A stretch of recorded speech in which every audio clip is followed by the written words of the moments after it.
What's up, sloppers? I'm Idyl. Welcome to my slop. You might not realize this, but a brand new MMO just came out. This is so exciting, and it came out by the guy who made the Runescape, the original one, like this one, and then this one, and then this one, and then he left?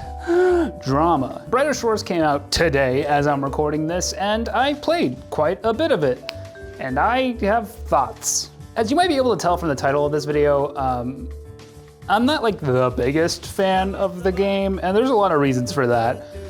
Here are the reasons for that. First of all, new green screen setup. Wow, we love it. We love it. At first glance with Brighter Shores, it's impossible to not notice that it is a lot like RuneScape. It's got tile-based movement. It's got skills called professions in this game.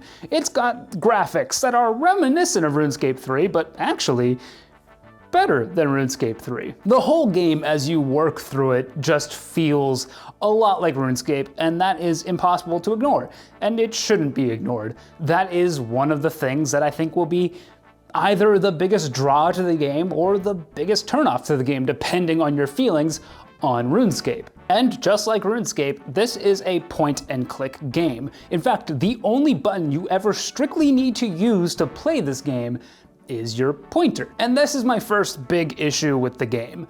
There's no edits for controls. I wanted to be able to move my camera with the middle mouse button like I can in so many other games that have this camera style, but looking through the settings, there's nothing. I wanted to reassign the hotkey for the sense spell. The sense spell just basically highlights interactable objects around you for like 2 seconds.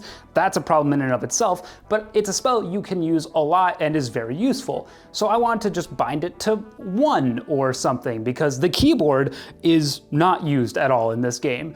Literally, there's almost no use for it. So I thought I could just assign it to any hotkey I wanted, but you can't. You have to use Control S to use the sense skill. That's ridiculous. The lack of ability to reassign controls or hotkeys or anything like that is an accessibility nightmare, so that's not good. Not that the control schemes are too complicated in this game. I'm sure anybody will be able to play it using some external accessibility software, but still, it's not great to not have control reassignment. That's a super important part of video games. Luckily, this game is in early access, so I can see that changing, but still, getting off on the wrong foot. Another thing that got this game off on the wrong foot for me is the fact that you click to interact with NPCs and everything, like I said, but that just pops up a menu that allows you to get info about what you're interacting with, which is the same thing as the examine option from RuneScape, or you do the actual interaction, talking, harvesting, cooking, whatever it might be. You do this a lot. It is the thing you will do the most in this game, is left-clicking, interacting with things. So the fact that a menu pops up that you then have to click again might not seem like a big deal, but it is super, super frustrating. And this isn't the only interface issue with this game. Like the interface to buy things from a shop where you can buy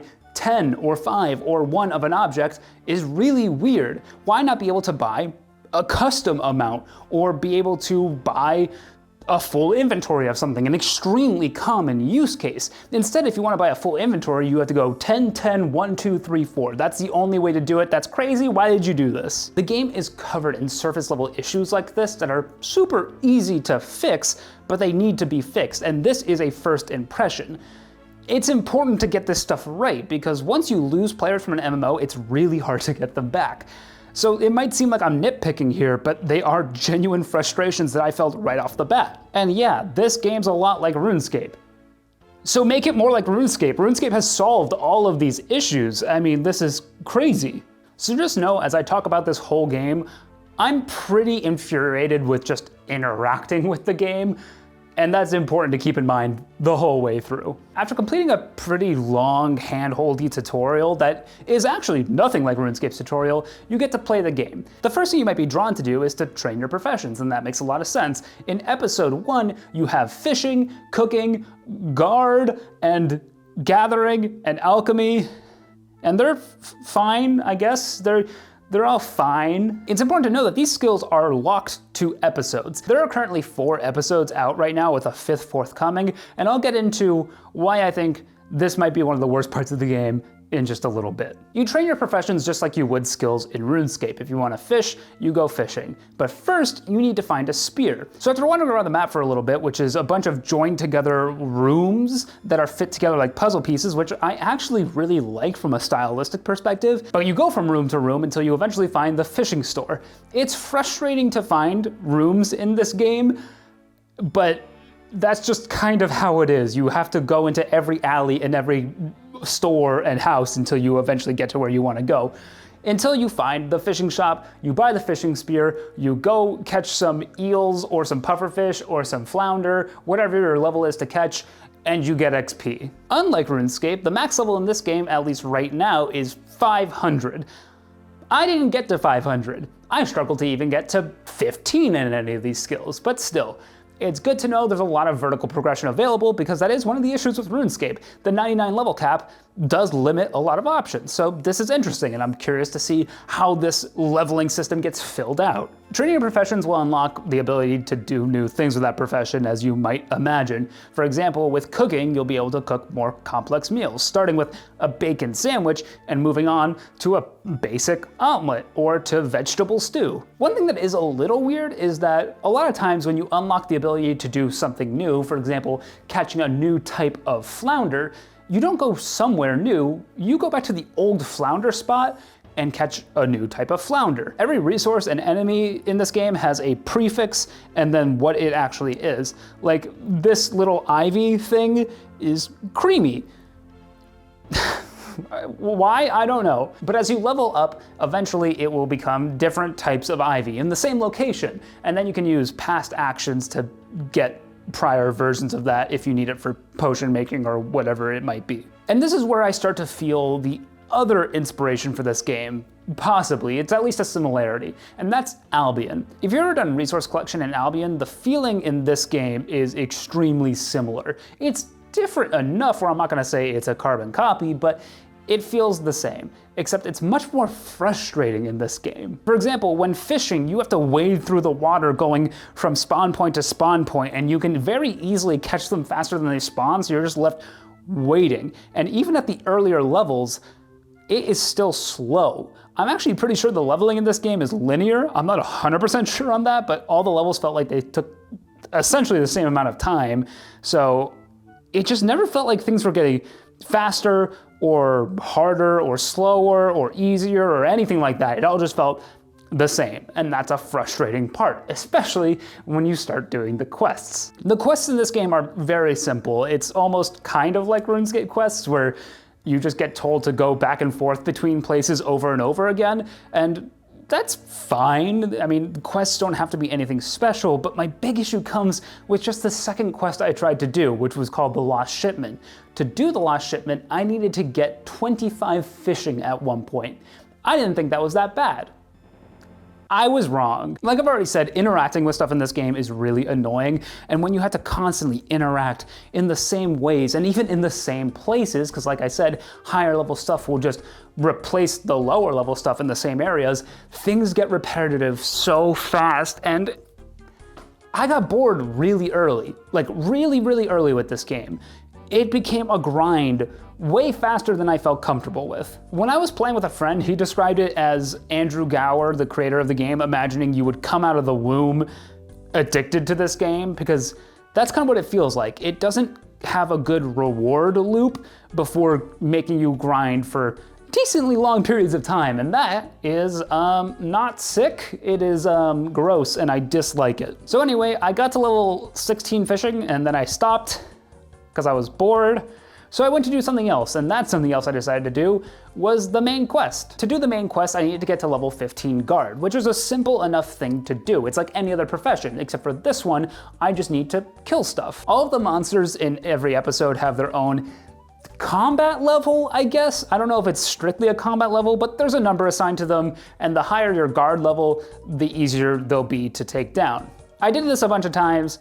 I died, I was frustrated with how long it took, so I switched to doing alchemy. And that's the best thing you can do if you're going to start playing Brighter Shores, is to just bounce around. don't stick on one thing, because you will probably get very bored unless you are a very specific type of player. And it's actually a good thing I did alchemy, because there are 5% XP boost potions and even more as you level up your alchemy. That was super neat because it helped me get to level 15 guard pretty quickly, and it helped me round out my total level to level 60, which is the additive number of all of my professions combined. And that is a requirement for the main story quest. And after you do all that, you can finally go to episode 2. And episode 2 is where I realized that this game might have a flaw that is so deep that I might never want to play it again. Like I said, all of your skills or professions are tied to the episode you're in. So episode 1, which takes place in Hopeport, has the fishing skill and alchemy skills and all of that. When you enter episode 2, you get a new host of skills. You get Scout, which is the replacement for Guard, which is just the combat skill. You get woodcutting, carpentry, and other stuff. They're totally new skills. You start at level 0 or 1 in all of them. But what you might notice is all of my gear and even my XP potions are now labeled and grayed out with this episode 1 text on them. It basically means they're useless. I mean, I can still use them strictly, but in episode 2, you want to be using all episode 2 gear. Again, that is just progression, I guess, but it feels a little strange. And then you realize that none of your skills from episode 1 are going to carry over or be useful in episode 2. So progress is very much based on the episode you're in. And that is really strange to me. If you ever want to train your fishing, you have to go back to episode 1 and train all your fishing in episode 1. And the stuff you do with the fishing in episode 1 will be useful in episode 1. And when you go to episode 2, that's all gone. It is now only useful in episode 2. The stuff you do in episode 2 stays in episode 2. And that, like, what? So it just doesn't matter. There's something I like about the episode system. I like that it's like a whole different world, essentially. But making progression meaningful cross episode, even in tiny ways where there's new rare types of fish, even if they're not as many as there are in episode 1, inside of future episodes would be really cool, and it would make your character not feeling like they're getting totally reset every time they switch episodes. It makes the world feel segmented in a way that doesn't really feel that good. When I entered episode 2, I was excited to see what the game had to offer, and there are cool things in episode 2, like you get to choose your, I don't know if it's a class, but basically you get to choose one of 3 types of magic. And it's kind of like Pokemon. Yellow good against blue, and then blue good against green, and then green good against yellow. And you just pick one and then you become that. And there you go. It's called a combat triangle. That's also from Runescape. But the fact that episode 2 is basically starting over, it just doesn't sit right with me, especially in a game where grinding is such a key part. I would like for my progression to be meaningful across the game. I don't know if this is something that will change or if with more time that actually does become the case, but at first glance, it was a real demotivator in a moment that felt like it should have been a milestone for progression. So at this point, after entering episode 2, I was already, like I said, pretty fucking bored. I had done only 2 of the quests from episode 1, the main story, and then just a side quest that let me tune weapons to an obelisk, which is a system I don't fully understand, but seems to be important because there's an obelisk in episode 2. But I was basically just, you know, bored. The early part of an MMO should be the part you focus on getting right the hardest. And this isn't right. There's no part of this that made me feel like I was moving forward or progressing in the world. And more importantly, there was no part that made me feel like, wow, I cannot wait to continue progressing. Now, this is just me, but it's a sentiment that seems to be echoed on Steam, where the reviews are still mixed. If you can't get the early game right, even if it's an early access, that's a big red flag because you only get one chance to make a first impression. That light just died, so that's why the lighting changed. But anyway, Brighter Shores, as you might tell, is a game that I am conflicted about.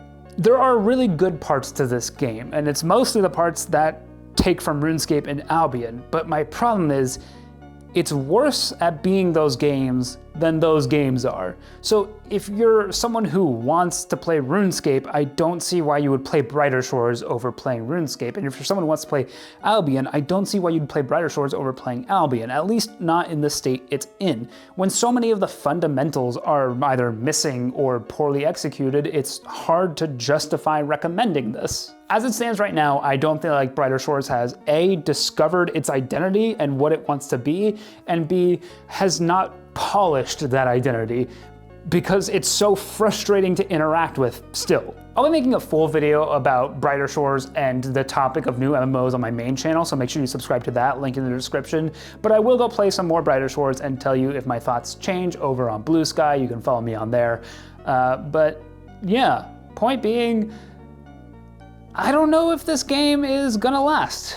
It doesn't seem to have legs to me. It's too flawed. I hope I'm wrong though, and I hope it improves. And Andrew Gower, I'll always believe in you, my little baby boy. Okay. I'm gonna go to sleep now.